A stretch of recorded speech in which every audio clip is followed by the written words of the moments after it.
نے جن سے یہ تقریر سنی ہے نا کہ نیک لوگ کی روح آرام سے نکلتی ہے, بروں کی مشکل سے نکلتی ہے, انہوں نے آدھی بات بتائی ہے, پوری نہیں بتائی.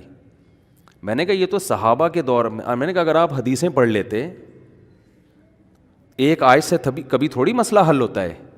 آپ کسی کی ایک بات لے رہے ہیں, دوسرے موقع پہ جو اس نے تشریح کی ہے وہ آپ نہیں لے رہے. میں نے کہا معاذ اللہ, اگر کسی کی کوئی موت کی کسی کو بہت تکلیف ہو رہی ہے, یہ اس معاذ اللہ اس کے برے ہونے کی علامت ہے, تو یہ تو پھر کفر ہے. احادیث میں آتا ہے کہ آپ صلی اللہ علیہ وسلم کو موت کی تکلیف دوسروں سے زیادہ ہوئی ہے. آپ صلی اللہ علیہ وسلم فرمایا اوعکو کما یوعکو رجلان منکم, مجھے بخار میں اتنی تکلیف ہوتی ہے جتنی تم میں سے 2 آدمیوں کو ہوتی ہے. آپ پر جب بیماری آتی تھی نا, آپ کو تکلیف دوسروں سے زیادہ ہوتی تھی. اور امی عائشہ رضی اللہ تعالی عنہا فرماتی ہیں کہ نبی صلی اللہ علیہ وسلم کا سر مبارک میری گود میں تھا جب آپ کی روح نکلی ہے, اور آپ کی جو میں نے موت کی تکلیف دیکھی ہے, جس شدت میں آپ جس تکلیف میں تھے, اس کے بعد مجھے کسی کی موت کی جو آسانی سے کوئی دنیا سے گیا ہو نا, اس کے مرنے پر مجھے کبھی رشک نہیں آیا.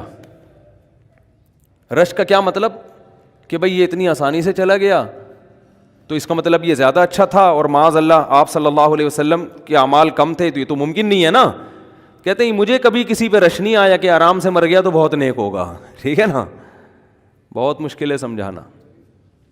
امی عائشہ فرماتی ہیں کہ یعنی امی عائشہ کی حدیث کا مفہوم بیان کر رہا ہوں کہ نبی صلی اللہ علیہ وسلم کی موت کے وقت جو تکلیف کی حالت تھی, اس کو جب سے میں نے دیکھا ہے, تو امی عائشہ کی بات کا خلاصہ یہ ہے کہ اب اگر میں کسی کو دیکھتی ہوں نا کہ آرام سے روح نکل رہی ہے, یعنی آرام سے مر رہا ہے, دنیا سے جا رہا ہے, تو مجھے اس پہ رش نہیں آتا کہ وہ بہت نیک ہوگا.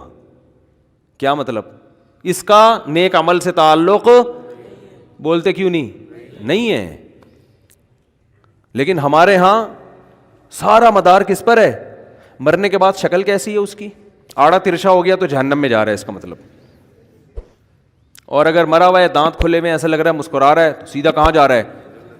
او بھائی, اگر خدا نخواستہ کوئی لکوے کا مریض تھا, کوئی فالج کا مریض تھا, وہ تو مرے گا تو اس کا تو بیچارے کا ہوگا تھوڑا سا چہرہ بھی ٹیڑھا ہو سکتا ہے, کچھ بھی ہو سکتا ہے, نیک لوگوں کا بھی ہو سکتا ہے. تو مدار کس پر ہے, اعمال پر. اور نیک لوگوں کو بعض دفعہ موت کے وقت ڈبل تکلیف دی جاتی ہے. ایک تو اس لیے دی جاتی ہے, یا تو اس لیے کہ کوئی گناہ ان کا باقی رہ گیا ہوتا ہے. اللہ کیا کہتے ہیں, بھائی قبر میں جانے سے پہلے اس کو ہمارے پاس دھلا کے لے کے آؤ, صاف ستھرا ہو کے. اب ہمارے پاس آ رہا ہے تو اب ہم نہیں چاہتے کہ اس کے گناہوں کی گٹھری ہو, اس کو پاک صاف کر کے لے. میں نے بڑے بڑے بزرگ دیکھے جن کو آخری وقت میں بہت مصیبت میں گزری ان کی, یعنی زندگی کے آخری ایام, بیٹیوں کی ٹینشن, کسی بیٹی کو طلاق ہو گئی, وہ گھر آ گئی, کوئی اور مسئلہ ہو گیا, تو بڑی ٹینشن میں آخری وقت. لیکن وہ زبان سے کیا کہتے تھے, شکر, کہ یار شاید اللہ تعالیٰ ہمارے گناہوں کو معاف کرنا چاہتا. اولاد کی حدیث میں آتا ہے کہ انسان کو اس کی گھر والی کی طرف سے, اس کی اولاد کی طرف سے, اس کے جسم کی طرف سے تکلیفیں پہنچتی رہتی ہیں, اور اس کے گناہ معاف ہوتے رہتے ہیں, حتی لقی اللہ طاہرا مطہرا, جب اللہ کے پاس آتا ہے نیٹ کلین, بالکل گناہوں سے پاک صاف ہو کے. لیکن یہ تکلیف وہ ہوتی ہے جس میں صبر کی توفیق بھی ملتی ہے, کیونکہ اللہ دے رہا ہے نا تکلیف, اور اللہ سزا کے طور پہ نہیں بلکہ کفارے کے طور پہ, تاکہ ہمارے پاس آئے تو صاف ستھرا ہو گئے. تو اس تکلیف میں پھر صبر کی توفیق, اس لیے علماء کہتے ہیں جس تکلیف میں صبر کی توفیق مل رہی ہے, سمجھ لو یہ رحمت ہے. یہ کیا ہے, رحمت. یہ اللہ آپ کو بنانا چاہ رہا ہے کچھ. اب لوگ کہتے ہیں یہ والی تکلیف کیوں, وہ والی کیوں نہیں آئی, یہ تو بہت زیادہ ہو گئی. تو بھائی اللہ سے کوئی نہیں لڑ سکتا, وہ جو دے رہا ہے وہ اس پہ صبر کرو. اسی کو کہتے ہیں تقدیر پر رضا, کہ جو اللہ نے مقدر کیا ہے بس ہم اس پہ کیا ہیں, کوشش کریں گے, اللہ سے عافیت مانگیں, اے اللہ ہمیں تکلیفیں نہیں چاہیے, ہم تو ویسے ہی کمزور ہیں, ایسا نہ ہو تکلیف میں اور ہی نافرمانی پہ نہ آ جائیں, ہمیں تو خوشیوں بھری زندگی چاہیے, اور اللہ ان خوشیوں میں شکر کی توفیق دے کے گناہ معاف کر دے. ٹھیک ہے نا. جیسے لوگ حکیم کے پاس جاتے ہیں, حکیم صاحب کے پاس 2 طریقے ہوتے ہیں علاج کے. ایک طریقہ تو یہ کہ بھائی یہ کڑوی گولی ہے, 2-3 کھاؤ گے فٹ فاٹ ہو جاؤ گے, اس میں یہ بھی پرہیز, یہ بھی پرہیز, یہ بھی پرہیز. اور ایک طریقہ ہوتا ہے بھائی دودھ جلیبی کھاؤ, علاج لمبا ہو جائے گا, لیکن وہ دوا میں کیا ہے, دودھ جلیبی. تو آپ کہتے ہو بھائی یہ دودھ جلیبی والا مجھے دے دو, ٹھیک ہے لمبا علاج کروا لوں گا, فائدہ دیر سے ہوگا, لیکن میں یہ کریلے کا جوس نہیں پی سکتا. تو ہم نالائق لوگ ہیں. شکر سے بھی انسان کے ترقی ہوتی ہے, تو اللہ سے یہی مانگنا چاہیے اللہ ہمیں نعمتیں دے, تکلیفوں سے بچا, اور شکر کی توفیق دے تاکہ ہمارے درجات بلند ہو. تو شکر کے بھی تو بڑے فضائل ہیں نا. تو مانگنے تو, کیونکہ عبدیت اور غلامی کا تقاضا یہ ہے کہ اللہ سے عافیت مانگی جائے, لیکن اللہ تکلیف دے دے تو اس پہ صبر. تو ہمارے نبی صلی اللہ علیہ وسلم کو ہاں یا تو اس لیے تکلیف ہوتی ہے گناہ معاف, یا اس لیے کہ درجات بلند. اللہ چاہتا ہے کہ بھئی یہ دنیا آزمائش کی جگہ ہے, جب آخرت میں آنا تو اتنا تجھے نوازوں. تو ہمارے نبی صلی اللہ علیہ وسلم جنت میں آخرت میں سب سے اعلیٰ مقام کس کا ہوگا؟ سید الانبیاء محمد صلی اللہ علیہ وسلم کا, حضرت آدم سے بھی زیادہ, نوح علیہ السلام سے بھی زیادہ. تو اللہ نے فرمایا کہ آپ کو پروٹوکول دینے کے لیے آخری جو اب آپ کا آخرت کا سفر ہے نا, اس میں مادی تکلیف آپ کو دوسروں سے زیادہ دی جائے گی. یہی وجہ ہے کہ حضرت فاطمہ رضی اللہ تعالی عنہ, آپ کی چہیتی بیٹی, جب انہوں نے آپ صلی اللہ علیہ وسلم کی اس تکلیف کو دیکھا نا, جو موت کے وقت تکلیف تھی اور جو بخار کی شدت تھی, واہ کرب ابتا, فرماتی تھی ہائے میرے والد کا کرب.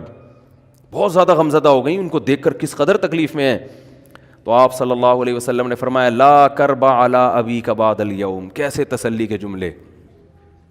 اپنی بیٹی سے فرمایا ہے فاطمہ تیرے باپ پر آج کے بعد کوئی تکلیف, بولو لا کرب علی ابیک بعد الیوم. اس میں بھی آپ صبر کا پہلو تلاش کر رہے ہیں, شکر کا, بس یہ اللہ کی طرف سے آخری ہے.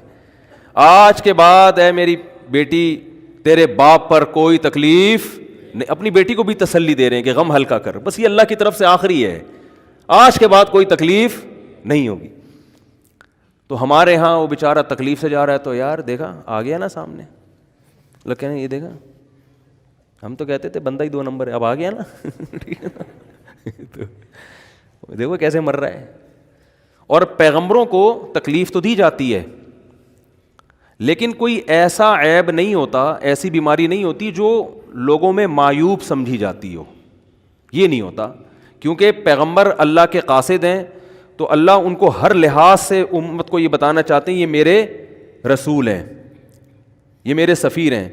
تو کوئی بھی ایسی چیز جس کی وجہ سے لوگوں کو ان سے نفرت ہو, یا طبعی نفرت جو انسان کے اختیار میں نہیں ہوتی, تو اللہ ایسی بیماری اور ایسی تکلیف سے بچاتے ہیں ان کو. سمجھ میں آ رہی ہے بات؟ لیکن امتی کو ایسی تکلیف ہو سکتی ہے. یہ جو ختم نبوت کے علماء کہتے ہیں نا مرزا غلام احمد بیت الخلاء میں گر کے مر گیا, تو بعض لوگ کہتے ہیں وہ تو بیت الخلاء میں تو فلاں بزرگ کا بھی انتقال ہوا تھا, فلاں کا بھی. بزرگ کا ہو سکتا ہے, پیغمبر کا بیت الخلاء میں انتقال بولو نہیں ہو سکتا, کیونکہ پیغمبر کو اللہ ایسے عیب سے بچاتے ہیں کہ جو انسانوں میں عیب سمجھے جاتے ہیں. تو پیغمبر کو ایسی بیماری نہیں ہوتی, جیسے اچھوت کی بیماری ہے کہ کوئی ہاتھ نہیں لگا سکتا اس کو, ایسی بیماری پیغمبروں کو نہیں ہوتی. کوڑ کی بیماری پیغمبروں کو نہیں ہوتی, کیونکہ ایسی بیماری جس سے لوگ گھن کھاتے ہیں, ایسی نہیں. لیکن امتی کو ہو سکتی ہے, امتی کو ایسی بیماری ہو سکتی ہے, اللہ اس کے درجات کیا کرے گا؟ بلند کرے گا اس سے. مجھے ایک واقعہ کسی نے سنایا کہ ایک ہندو تھا, اس کو کوڑ کی بیماری تھی. کوڑ نہیں ہوتا گوشت گلنا شروع ہو جاتا ہے, تو یہ بیماری پھیلتی ہے. تو اس کے رشتہ داروں نے بالکل الگ کر دیا اس کو, وہیں سے کھانا پھینکتے ایسے کر کے. کہیں تبلیغی جماعت گئی, ان کو پتہ چلا, وہ بیٹھ گئے اس کے پاس جا کے, اس کو کھلا بھی رہے ہیں پلا بھی رہے ہیں. تو وہ بڑا متاثر ہوا, یار سب نے چھوڑ دیا اور مسلمان ہو کے تبلیغ والا تو اکرام کا کوئی موقع الحمدللہ چھوڑتے نہیں ہیں. تو وہ مسلمان ہو گیا اور پھر اس کا انتقال ہو گیا تھوڑے دنوں میں. اب دیکھو اللہ نے جو اس کو کوڑ کی بیماری میں ڈالا, یہ بیماری اس کے لیے رحمت بن گئی کہ نہیں بن گئی؟ تو کفر کی حالت میں کوئی اچھا کام کیا ہوگا اس نے, اس کے بدلے میں اللہ نے اس کو کیا دے دیا؟ کوڑ کی بیماری. اب دنیا کہے گی یار عام کافر جو اچھے کام نہیں کرتے وہ تو فٹ فاٹ گھوم رہے ہیں, اور یہ تھوڑا بہت خیال کرتا تھا, اس کو اللہ نے کیا دے دیا؟ بھائی اس کو دیا اس لیے کہ اللہ کو پتہ ہے کہ جی کوڑ میں ہوگا تو تبلیغ والے آئیں گے, اس کی آؤ بھگت کریں گے, اور یہ کیا ہو جائے گا؟ اسلام میں داخل ہو جائے گا. تو اللہ کے کام ہے, یہ اللہ ہی بہتر جانتا ہے. تو بعض دفعہ اللہ تکلیف میں ڈالتے ہیں تاکہ آپ کے گناہ دھل جائیں. تو اس لیے موت کی جو تکلیف ہے نا, اچھا اور عین ممکن ہے کوئی بہت بڑا بدماش ہو, بڑے آرام سے مر جائے وہ, اور مرنے کے بعد ایسی خوبصورت اسکن ہو جائے اس کی, کیونکہ اسکن کی اچھے یا برے ہونے کا تعلق موسم سے ہے. جی نے ٹھیک ہے نا. جس کو برین ہیمریج ہوتا ہے تو چہرہ خراب ہوتا ہے, چاہے وہ نمازی ہو. میں نے ایسے پکے نمازیوں کو جن کی نماز کی حالت میں ڈیتھ ہوئی ہے, ان کو دیکھا موت کے بعد ان کا چہرہ کالا ہو گیا. یہ بری بات نہیں تھی, یہ کالا اس لیے ہو گیا کہ برین ہیمریج ہوا, رگ پھٹی ہے تو بلیڈنگ ہونا, اور ہارٹ اٹیک بھی ہوا پھر ان کو. تو ڈاکٹر کہہ رہے تھے ان کو جلدی دفناؤ کیونکہ یہ بہت جلدی ان کا جسم خراب ہو جائے گا. حالانکہ پھر میں نے خواب میں ان کو جنت میں بھی دیکھا. صحیح ہے نا. تو خام خمانہ لوگوں نے یہ چیزیں بنائی ہوئی. تبھی میت کو چھپانے کا حکم ہے, کیونکہ اکرام کرنا ہے نا, تو چہرہ مرنے کے بعد بگڑنا شروع ہوتا ہے. یہ ہر ایک کا ہوگا, چاہے نیک ہو چاہے برا ہو. تبھی تو حکم ہے کہ اس کو جلدی دفن کرو, کیونکہ اس کی توہین ہے اب لوگوں کے سامنے رکھنا. اور ہمارے یہاں کیا ہو رہا ہے, اب باقاعدہ مردوں کے ساتھ سیلفیاں چل رہی ہیں, ناک میں روئیاں ٹھوسی ہوئی ہیں, اور ویڈیو بن رہی ہے, اور زیارت ہو رہی ہے, لائن لگ لگ کے پبلک دیکھ کے جا رہی ہے. کیا جاہلانہ رسم ہے یار, کیا جاہلانہ. میت میں اور دلہن میں فرق ہونا چاہیے. دلہن کی منہ دکھائی ہوتی ہے, وہ محلے پڑوس کی عورتیں آتی ہیں, بھائی دلہن آئی ہے بیوٹی پارلر کر کے دیکھ رہی ہیں, تو مردے اور دلہن میں اتنا تو فرق کرو, مردے کی بھی رونمائی ہو رہی ہے. تو یہ غلط رسم ہے. انتقال ہو گیا فوراً چہرے پہ کپڑا. ہاں جو اس کے بہت قریبی لوگ ہیں, قریبی لوگ ایسا ہوتے ہیں کہ اگر وہ بدبو آ بھی رہی ہو, چہرہ بگڑ بھی جائے, ان کو نفرت نہیں ہوتی. بیٹے کو اپنے باپ سے نفرت نہیں ہوگی, چاہے جیسا بھی ہو, چہرہ جیسا بھی بگڑ جائے. وہ کہے گا یار میرا اس کا رشتہ خوبصورتی کی بیس پہ تھوڑی ہے.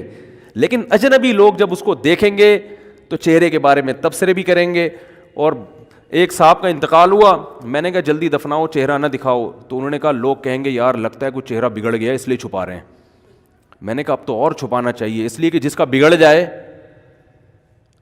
اس کو تو چھپائیں گے تو پھر لوگ یقیناً کہیں گے بگڑا ہوا چہرہ ہے.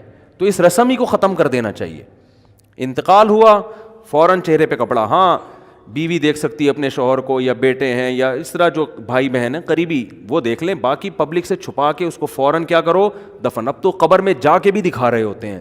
یہ اجمیوں کی گندی رسم ہے, بری رسم ہے. گندی کا لفظ میں نے تھوڑا سا زیادہ سخت استعمال کیا, لیکن مجھے اس سے زیادہ ہلکا لگ نہیں رہا کوئی لفظ. عرب میں ایسا نہیں ہوتا. سعودی عرب میں جو ہے نا, عرب لوگ بہت سی چیزوں میں ابھی بھی اسلام کے بہت قریب ہیں, بڑے خاندان. ہم لوگ چونکہ ہندوؤں کے ساتھ زیادہ رہے ہیں نا انڈیا میں, تو بہت سی چیزیں ہم نے وہاں سے کیا لی ہیں جو مذہبی لوگوں میں بھی آئی ہیں. عرب میں یہ سسٹم نہیں ملے گا آپ کو. عرب میں جب تک زندہ ہے احترام, ادب, تمیز. انتقال ہو گیا فوراً سے پہلے دفنایا, قبر پہ تختی بھی نہیں لگاتے. وہ جائز ہے تختی لگانا, لیکن وہ بھی نہیں لگاتے. کہہ رہے ہیں اب اس کو تختیوں کی ضرورت نہیں ہے, اب دعاؤں کی ضرورت ہے. دعائیں ہوتی رہتی ہیں ابا کے لیے, صدقات و خیرات کرتے ہیں, ایسا صدقے کرتے ہیں عرب کہ آپ کی سوچ ہوگی. ایسی سخاوت ہے عربوں میں, اپنے ابا کے لیے, اپنی اماں کے لیے دعائیں کرتے ہیں. وہ میں نے بتایا نا ایک واقعہ, میں نے بہت پہلے سنایا تھا. جدہ میں کسی کے ہاں ٹھہرا ہوا تھا, سعودی عرب میں, پاکستانی تھے وہ کسی عرب کے ساتھ 30 سال سے ملازمت کر رہے تھے. عربوں کا نا آپ کو ایک پہلو دکھایا جاتا ہے میڈیا پہ, جو اچھا پہلو ہے وہ نہیں دکھایا جاتا. جو اسلام کی وجہ سے ان میں خوبی ہیں وہ نہیں دکھایا جاتا. تو ایک عرب شیخ تھا جس کی ہاں یہ ملازم. دوسرا عرب کا جو اصل کلچر آپ کو ملے گا گاؤں دیہاتوں میں, شہروں میں تو پتہ نہیں کون کون آگے آباد ہوا ہے, اس میں اچھے بھی ہیں برے بھی ہیں. تو کہہ رہے ہیں میں نے دیکھا کہ وہ ایک عرب شیخ اپنی فیکٹری سے نکلا, میں تو ایک بھکاری آیا, اس نے اللہ کے نام پہ کچھ مانگا. اس کے پاس پتہ نہیں تنخواہ بانٹنے نکل رہا تھا کیا نکل رہا تھا, اس کے پاس بہت سارے پیسے تھے ریال. تو اس نے اس کو بھکاری کو دے دیے. بھکاری کو جیسے ہی دیے, بھکاری نے, اچھا یہ عرب بھی 80 سال کا بڈھا, تو اس بھکاری نے اس کے عربی کے ماں باپ کو دعائیں دینا شروع کر دیں دل سے نا. کوئی پاکستانی تھا ہوا بڑا ڈیڑھ ہوشیار, دعائیں دی, اللہ کہہ رہے تمہارے ابا کی مغفرت ہو جائے, اللہ کہہ رہے. تو وہ عرب کو اتنا اچھا لگا, اس نے اور دے دیا. پھر وہ شروع ہو گیا, اللہ کرے تمہارے ابا وہ پھر اور دے دی. کہہ رہے ہیں اتنے پیسے اس بھکاری کو دے دیے. میں نے کہا یار یہ تو لاکھوں پتی بن گیا ہے, سارے پیسے ختم ہو گئے اس کے پاس, اور وہ گھنا دعائیں دیتا جا رہا ہے. وہ جو گھنا تھا نا وہ کیا کر رہا ہے, وہ بھی گھنا بن کے طبیعت سے دعائیں دے رہا ہے. وہ رونا بھی آ جاتا ہے پاکستانیوں کو, آپ کو پتہ ہے. تو کہہ رہے ہیں وہ چلا گیا, پیسے ختم ہو گئے. اس عربی نے کہا اگر یہ میرے پاس اور بھی پیسے ہوتے نا, یہ دعائیں دیتا رہتا, میں پیسے. بعض ایسے جذبات ہو جاتے ہیں نا انسان کے کہ اس کو لگتا ہے کہ شاید یہ دعا قبول ہو رہی ہے, بعض دفعہ ایسی کیفیات آ جاتی ہیں انسان کے اوپر.